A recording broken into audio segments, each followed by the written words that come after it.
I'm just going to start this video off by saying sorry if my voice sounds like a toad again. I've been ill for like the past 5 or 6 days, that's why there's not been a video out fairly recently, but yeah, just in case if you're going to get triggered by me sounding like a toad, maybe you shouldn't watch the video, but let's get into it.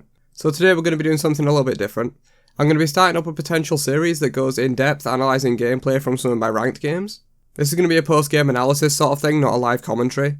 This game was played a few days ago and I've watched it back to see what I did well and what needed improvement on it, so let me know if you guys like this type of thing or not. Obviously, as you saw from the title, this first one is analysing jungling in the early game and I'm playing Mercury.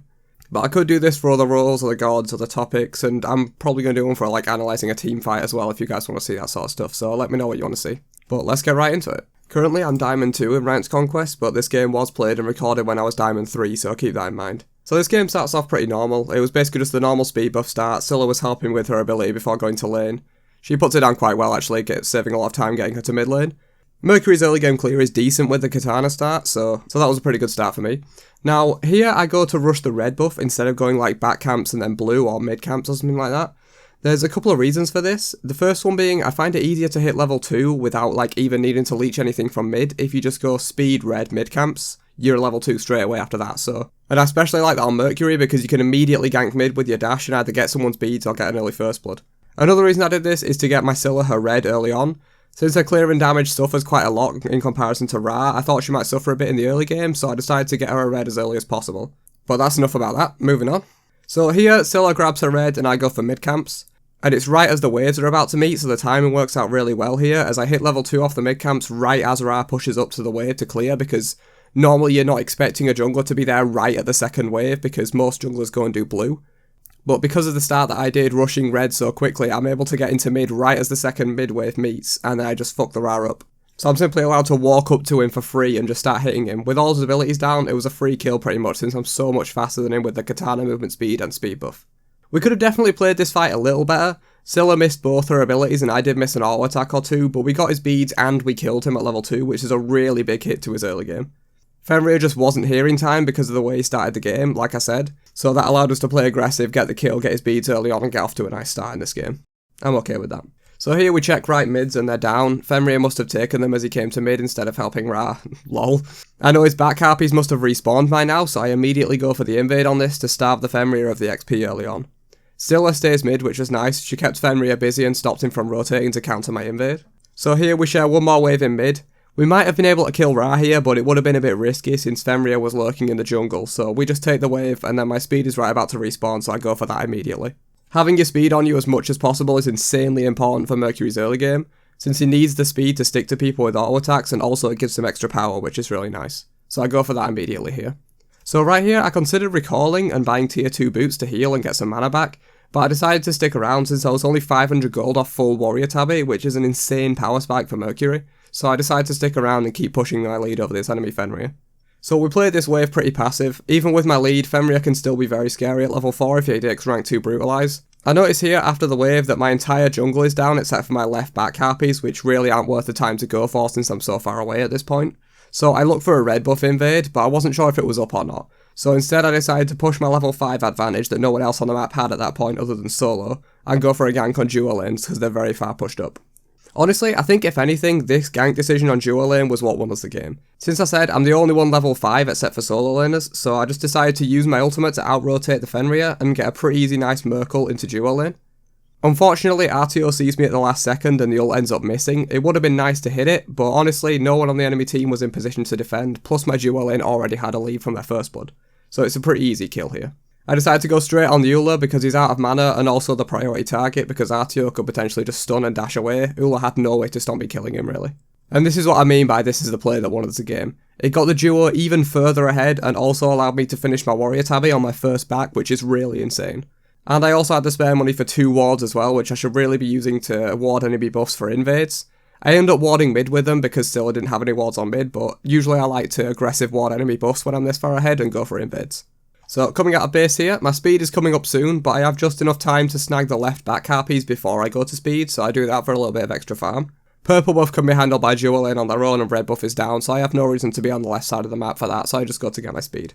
I do get here a bit early for speed, but there's nothing else up to farm like my right back camps or anything, so I just wait for a bit and grab it as soon as it spawns. Once again, nothing really up on the right side and my solo lane are backed, so Aphrodite was out of the picture in terms of a kill. I could have tried to invade here, but I decided to continue pressuring the Ra. At this point I know his beads are back up from the first gank, and with my ult being down, I'm not expecting a kill here. It could have been a kill if Scylla pulled out some insane shit like hitting all of her stuff including her ult, but honestly this play was mainly just to dash in, force the CC and then get his beads and then come back later and ult him for a free kill. So here I think was one of my big misplays this game.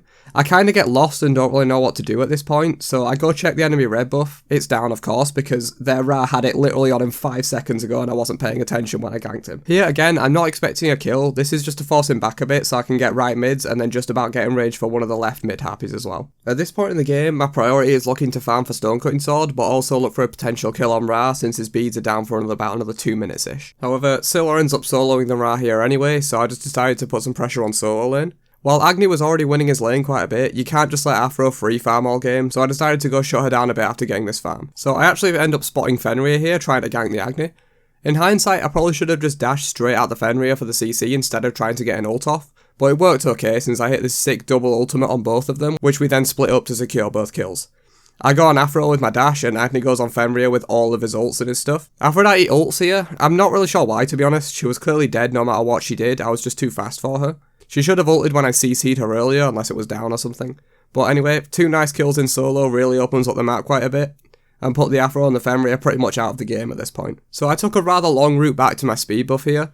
For any other buff I might consider that a bit of a waste of time to go all that way, but speed is just too important for the jungler to pass up and I like to get it ASAP whenever I can, so I think it's worth it in my opinion. So here I could have gone for back camps, but I see the Ra on a ward looking to cut off my Scylla, so I assumed Fenrir was around the scene and lo and behold he was. My Scylla escapes the Brutalize, which leaves Fenrir in a pretty bad spot with no jumps to get away. Same thing with Ra, no jump or dash to escape, and I'm much faster than both of them, so I can just walk at them pressing left click for another free kill. We even get a nice red buff as a reward. This was really a tipping point for the game. Fenrir was just completely out of the game at this point after dying again. I'm 3 levels and a good chunk of gold up on him, and it's going to be really hard for him to come back into a game given I'm just about to finish another big power spike item in Stonecutting Sword. So here, I think I should have backed and finished Stonecutting Sword earlier than I did. I went around farming when in reality I should have just finished the item, got some deep wards and enemy buffs and kept pressuring the Fenrir. I looked for a potential gank on Afro but she's way back under her tower so I leave it. Right here I definitely should have just backed and then gone to red or whatever. I make this huge trek over from solo to duo which was pretty pointless. Recalling and running over to duo would have been a similar amount of time and I would have also been able to finish my Stonecutting Sword. So that's a pretty big misplay on my part there. So you might be thinking, oh it's just finishing an item, it's not that important. But the reason this was so important is because of this gank on duo here. While the fight overall went quite well, Fenrir managed to clean up 2 kills in our duo which might have been prevented if I'd have had Stonecutting Sword done, as chasing the kills down would be a lot easier with that extra movement speed. Here as well was another misplay. I shouldn't have kept chasing the Fenrir as long as I did. I didn't have my speed buff and it was just coming up so there was no way for me to realistically catch the Fenrir. If I had my speed buff and Stonecutting Sword I might have been able to run him down, but I essentially wasted a load of time doing nothing. I thought I could catch him and I couldn't. Fenrir's mobility is just too hard to catch without my ultimate being up. And here I go for even more farm and finally I get back to get some items. This was way overdue and this was the major misplay in this game. I should have backed way earlier. Having 3k gold in hand this early is something you should never really do. You need to spend that gold when you can. There's no use in having a gold lead if you don't actually buy any items with it. So that's the lesson learnt from this for me. As you can see, all that extra gold went nowhere really. I got a tier 1 shuriken and then just left with 500 gold in hand since I can't really buy anything else and didn't want to upgrade beads yet.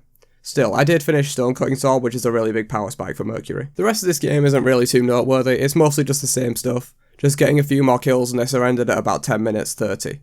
It just shows how important the early game pressure is from mid and jungle to win the game. While the other lanes did really well and won their lanes for the most part, it's me and Scylla getting that lead over Ra and Fenrir that really snowballed this game into a win. But anyway, hope you guys enjoyed this analysis and learned something from it. I know I did.